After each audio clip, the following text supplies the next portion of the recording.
Transcription Factor Binding Site Prediction, Part 2.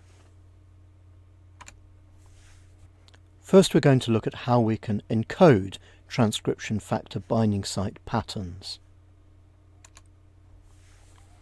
As we saw before, transcription factor binding sites are short and degenerate. So how can we describe them?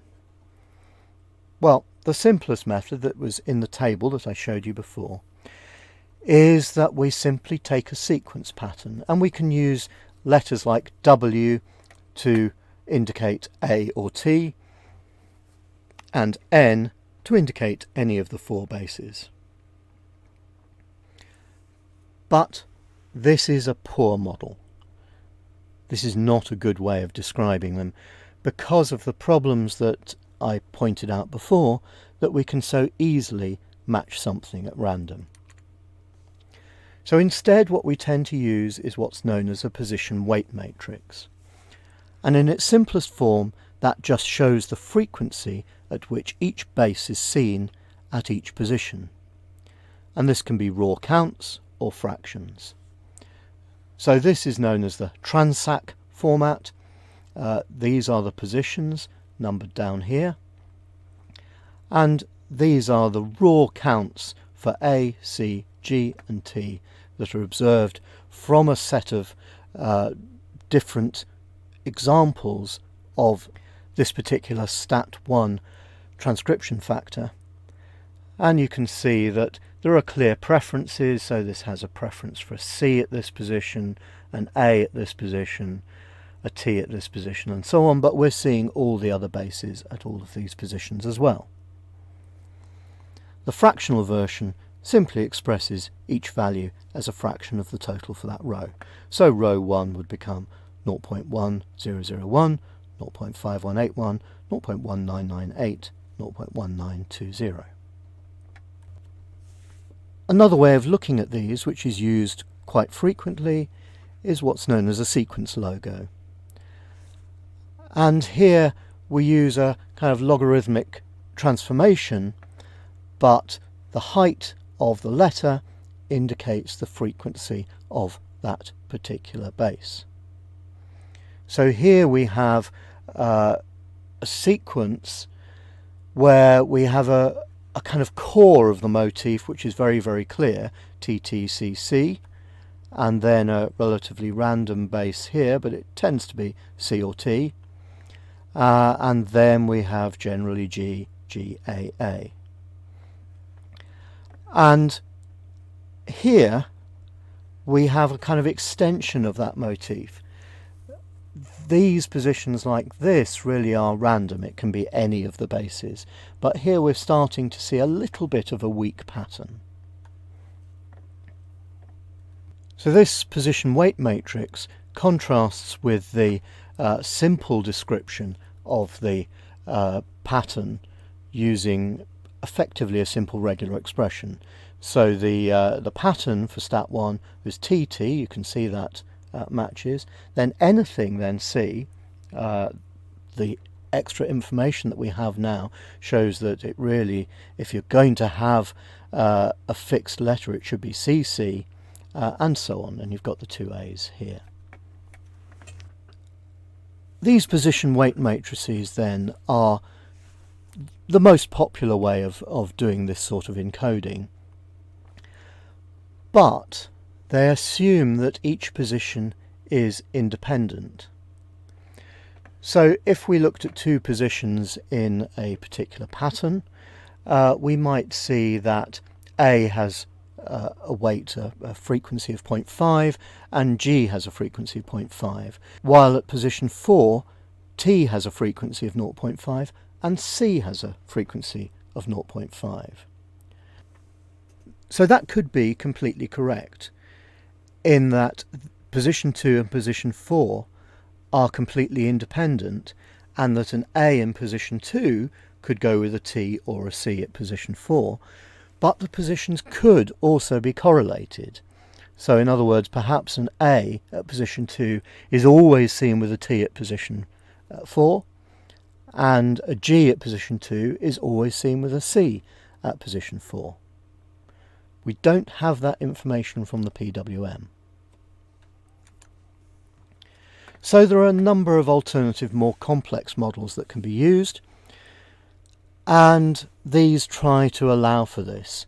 So again, don't worry too much about the detail, but there are things like pair correlation models, there are trees, non-parametric models, feature-based models, Markov chain optimization, maximal dependence decomposition, hidden Markov models, which you've heard mentioned before and you will hear more about in a future lecture, transcription factor flexible models, and dinucleotide PWMs. However, somewhat surprisingly, the classical PWMs generally perform better than these complex methods. Although there are certain exceptions, and these exceptions tend to be for particular transcription factors, such as AP2A and REST.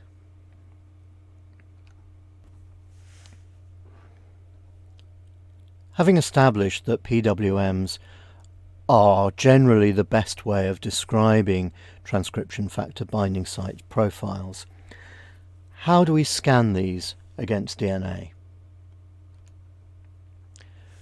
Let's go back to the sort of example that I described previously.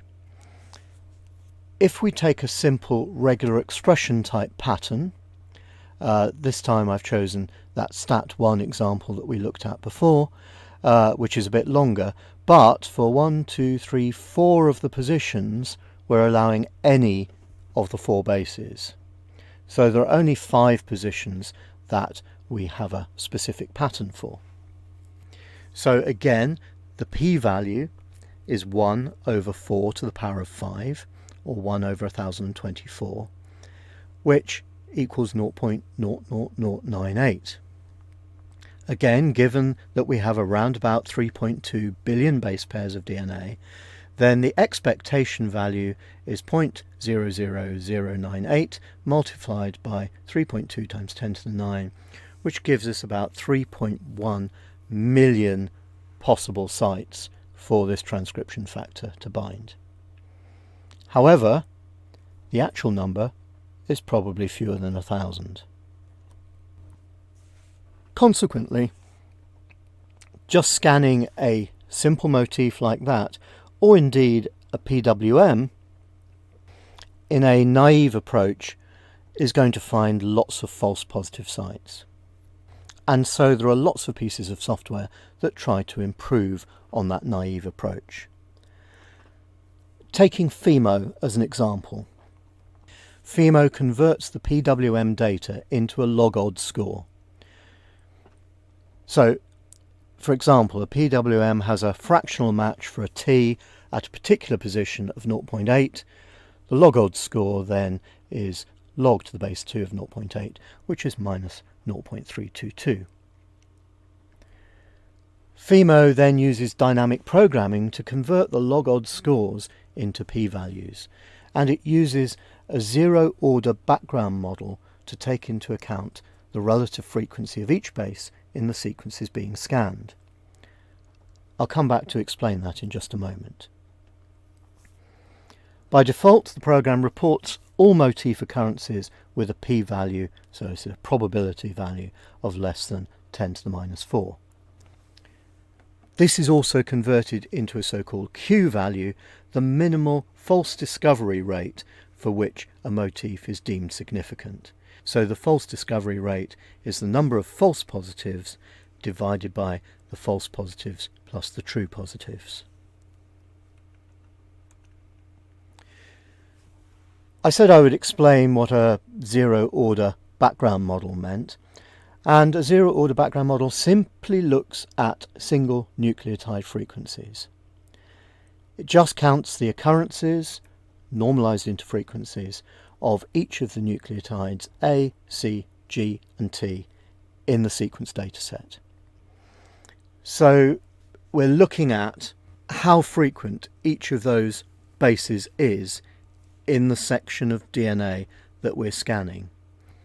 And we're using that information to try to avoid random matches.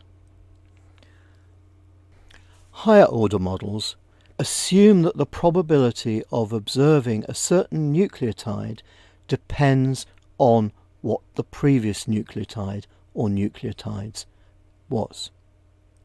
So, for example, we could look at the probability of seeing an A if the last base was an A, or the probability of seeing a C if the last base was an A, and that would be a first order model.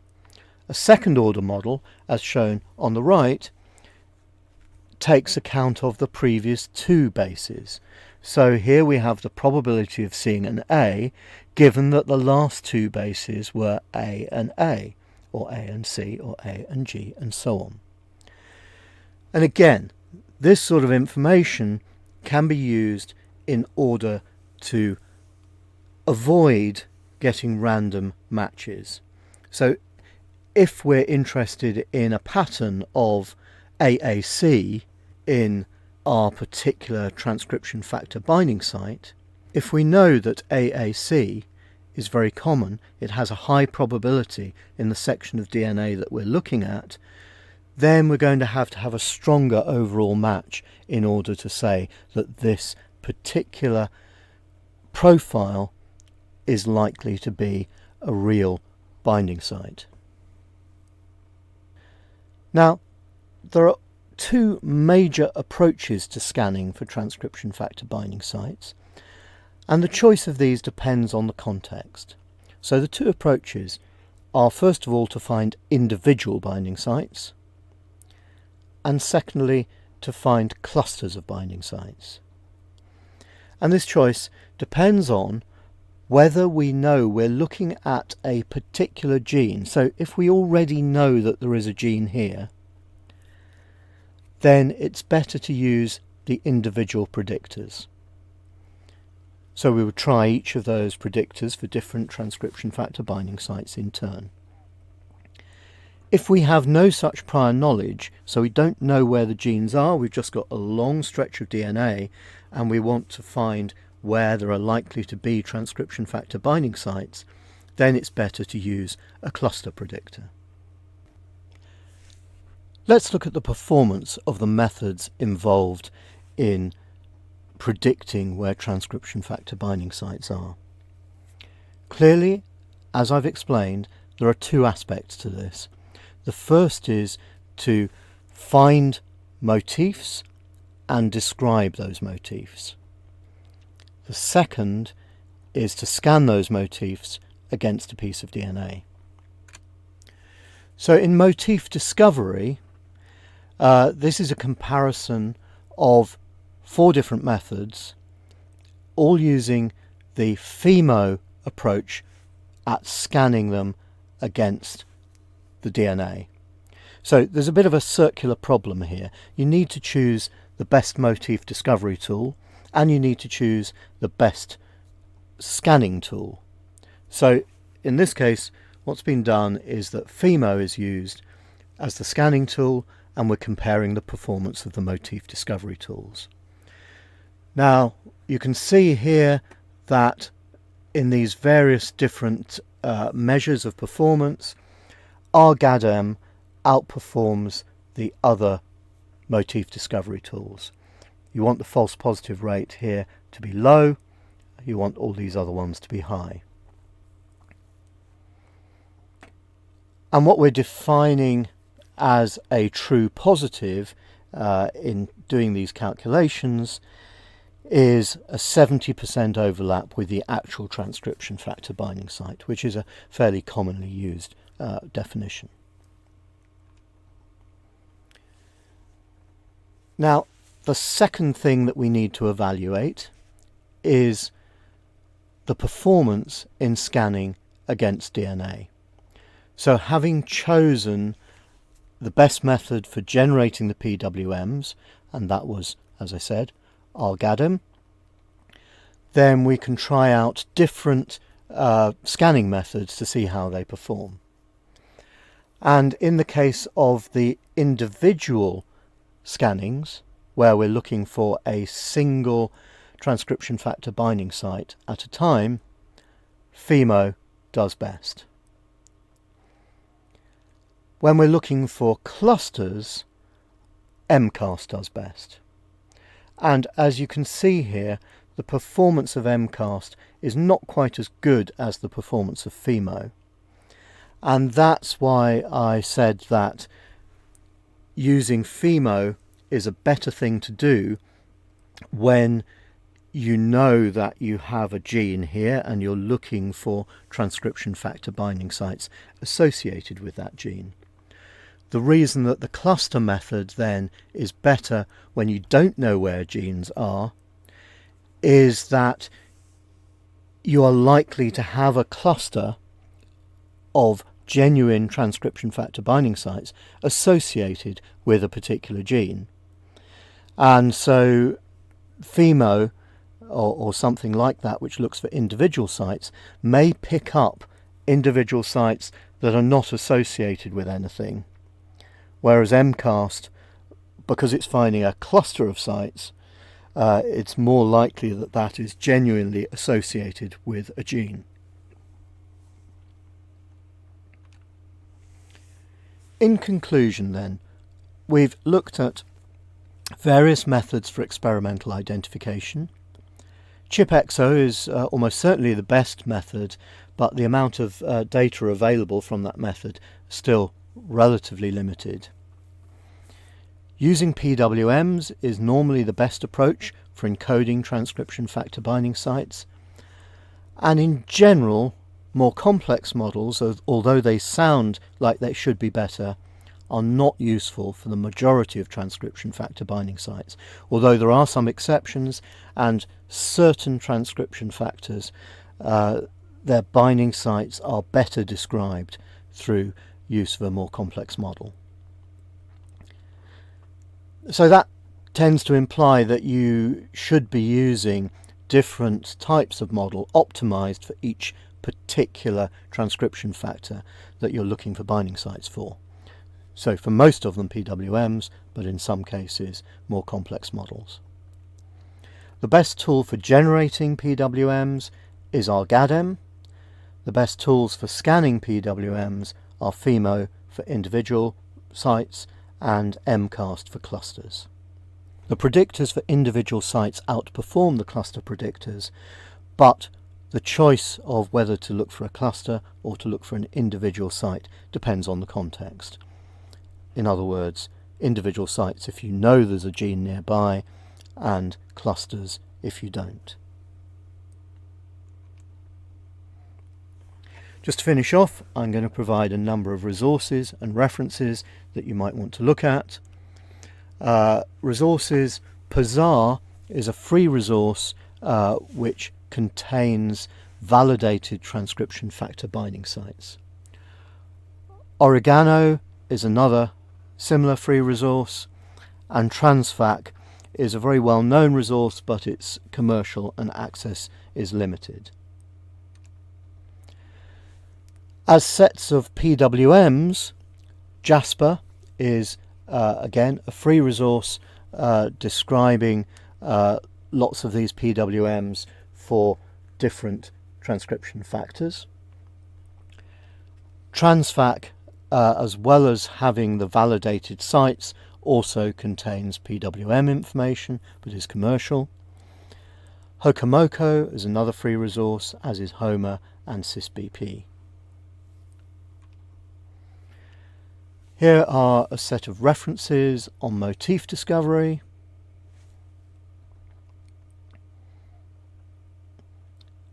Including a paper at the end there where we evaluated the performance of the tools for doing both motif discovery and for scanning those motifs against DNA.